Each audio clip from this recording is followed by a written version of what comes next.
I was born in the States, but my parents took me to Angola when I was 3 months old. So, and I lived there.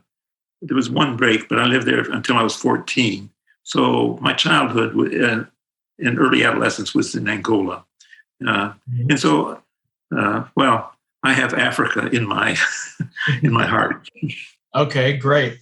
And at what point did you decide to return to Africa? After I came back to the States, got my finished high school, got my master's degree, and then went to medical school at Indiana University. And then I got my master of public health at Johns Hopkins University. Mm-hmm. And while I was at Hopkins, Dr. Bissell, who was the dean of the the College of Public Health in Ethiopia, came by to recruit faculty from the students who were graduating from the Hopkins, from the MPH students. And so actually about 3 of us went to Ethiopia under that arrangement. I was married by then and had 3 small children. Mm-hmm. And my wife was a little hesitant about going with 3 small children. And in fact, she suffered some pretty severe culture shock. So that had an impact. But overall, the experience was it was a great learning experience, and I enjoyed it very much. And my kids liked Ethiopia too.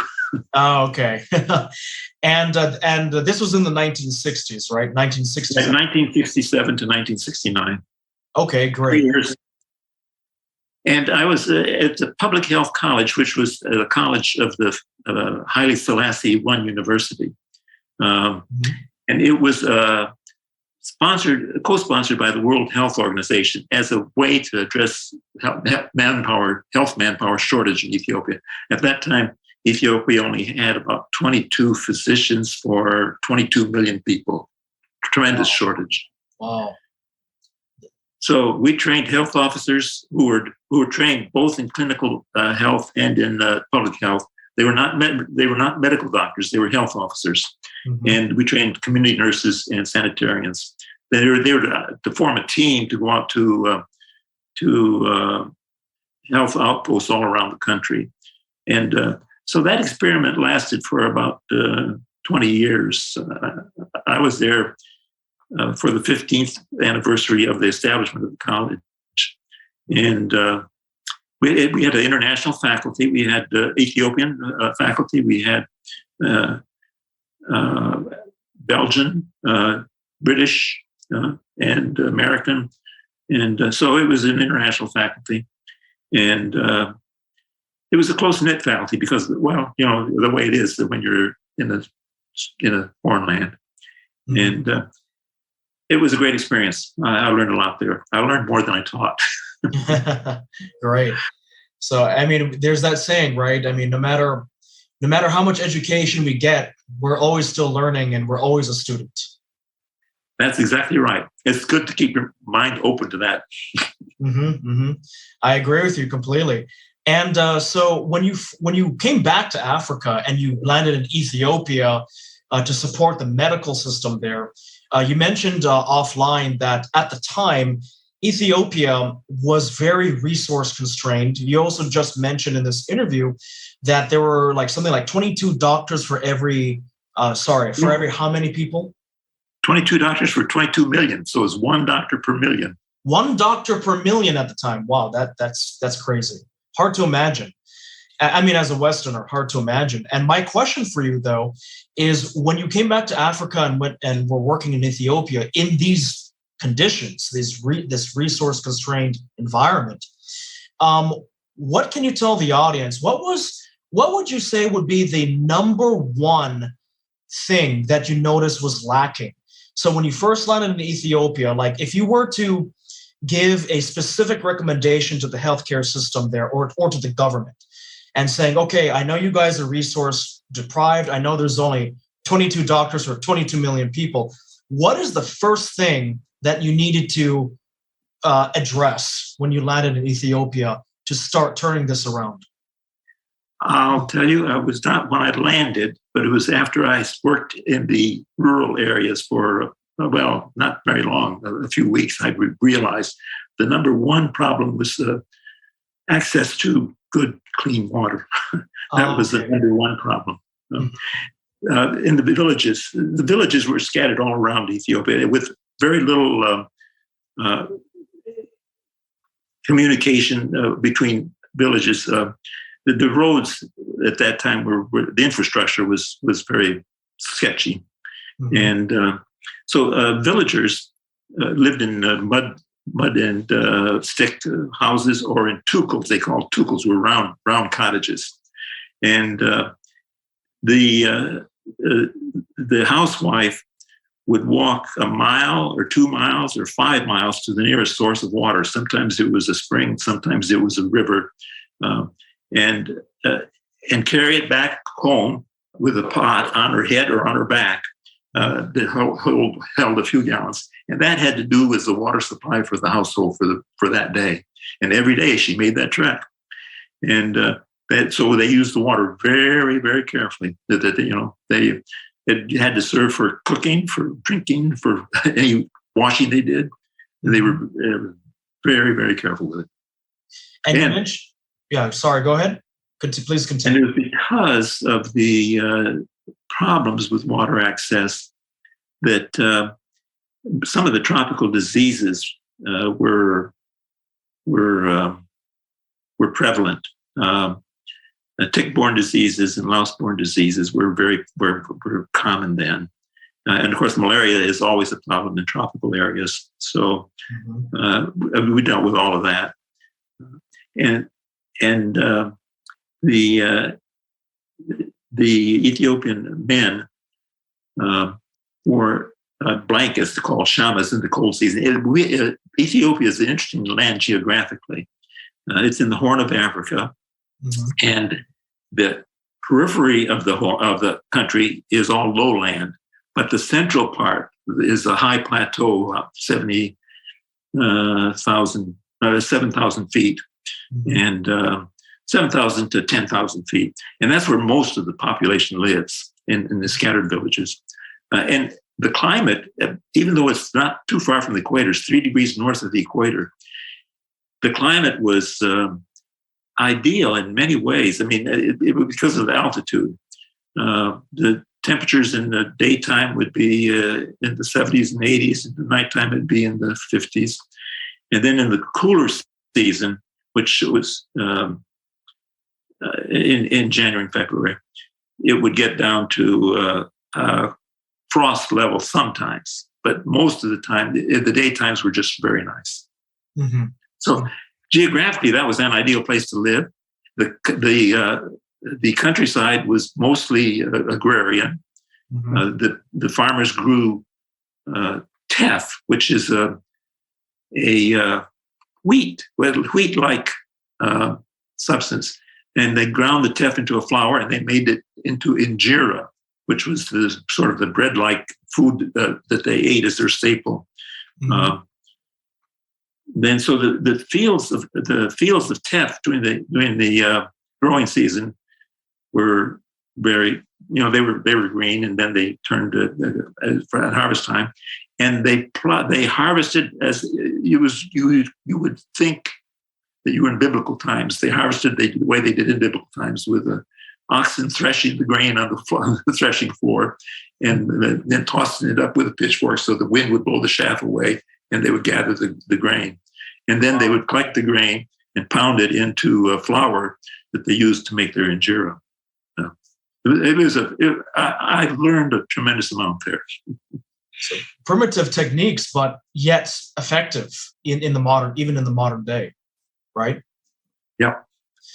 So today, I think that there's very little of that. That was 1967, and that was over 50 years ago. Today, I haven't been back to Ethiopia to see the farming. I have visited back there one time in 2018, but didn't really get into the farming. But I think they use much more modern implements today. Okay, great.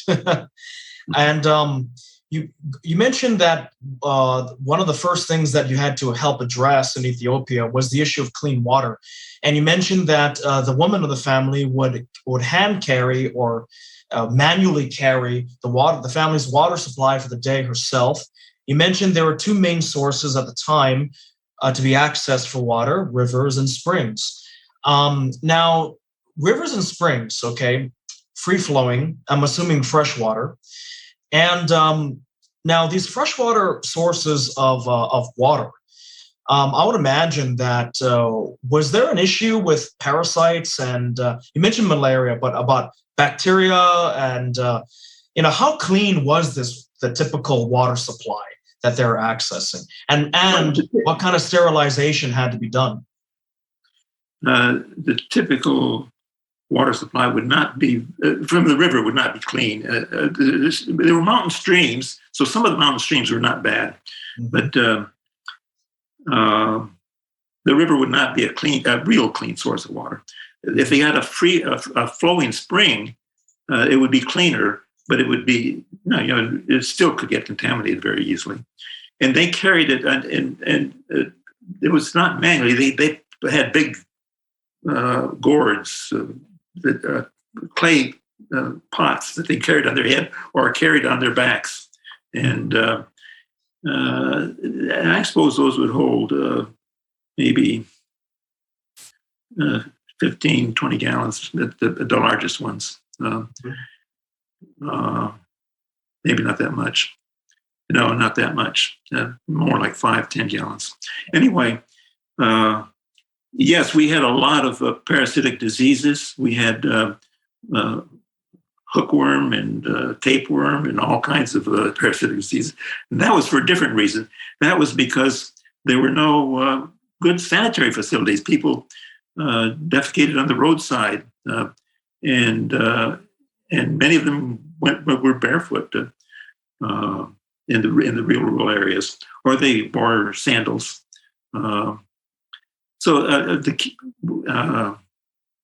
We had clinics, and we saw people with hookworm that were anemic because the hookworm drained so much of their blood from their system. Hookworms, and many with tapeworms too.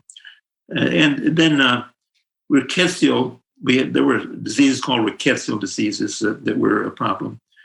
That was the reason that the health centers were set up with health officers, with sanitarians who were trained to drill wells. And that was one of the things we did. I carried out educational campaigns in the villages to persuade the villagers to go get together and drill a community well. Or else to put if they had a good spring, to protect the spring with a cement protective construction. And the sanitarians did a good job with that. And some of the villages that were near the roadsides had fairly good supplies of water after the sanitarians did their work. And then the community nurses were very important. A big problem with children was malnutrition. Mm-hmm. The children were breastfed up until they were about 18 months old. And for the first 6 months, they did fine. But after about 6 months, they didn't have any alternative intermediate kind of feeding system. They continued, and the breast milk would be declining. Mm-hmm. And so malnutrition, by the time they were 8 or 9 months old, became a severe problem. And we saw a lot of malnutrition. In fact, I did my research paper on the study of malnutrition, the factors contributing to malnutrition, infant malnutrition under the age of 5. Under the age of 2, actually, mm-hmm. In a village, in a roadside village. And that was very, I learned from that piece of research something too. I thought that the impact of our health centers would be contributing to better health of the infants, but that turned out not to be the strongest factor. The strongest factor turned out to be the economic status of the family. All families were poor. I mean, $100 a month would have been a very rich family in any village there. But most of them would earn less than $1 or $2 a month. Mm-hmm. So it was very, very poor, very poor population in the very rural areas. But the thing was that after children, they around age 2 or 18 months, they would be introduced to their adult food, which was injera and wat. Injera is the pancake-like bread that they make, and the wat is the sauce. And sauce, they can make a spicy sauce or one that's not spicy. And they said they like the spicy sauces the best. And the kids would learn to eat that, but they had to make an adjustment. And then they loved it when they learned to eat it. And that was the staple food. That was what Ethiopian families ate morning and night. And if they ate at noon at all, that would have a little injera and wat also. Would that type of diet though be a problem because of the potentially low protein content? Actually, not bad at all. Teff is probably one of the better protein grains, richest in protein, better than wheat, better than many other grains. So the protein, it was called protein calorie malnutrition, but it turned out that the protein was not the biggest factor. The biggest factor was that there was not a good transition food between breastfeeding and the adult diet. In that era, that time of life was a very hazardous time for the kids. Then they would get measles or infectious diseases or colds or diarrheas, and that combined with the malnutrition, that there was a high mortality rate. Fewer than half of the children, around half the children, would die before the age of 5. Boiling water that you're pretty sure it's not safe water. Boiling is probably the best way to purify it. Supposed to boil it for 5 minutes and let it cool. If you get the water to boil, that's the best way to address it. In Ethiopia, in the 60s, one of the ways that most households dealt with it was to make tella. Tella was a slightly alcoholic drink, like a very a weak beer, and that I came to realize that tella was one way that they had to make the water safer for them. They could drink tella instead of water. Wow. And it was that generated its own problems, because if you became a tella addict, then you got the alcohol problems. But it was a low alcohol. Wouldn't that also though potentially give people problems with dehydration, or no? No, it was such a weak. I don't know what the strength was, but less than 1% alcohol probably. Oh, okay. Mostly water. So somebody could be drinking this all day and not have an issue. Yeah.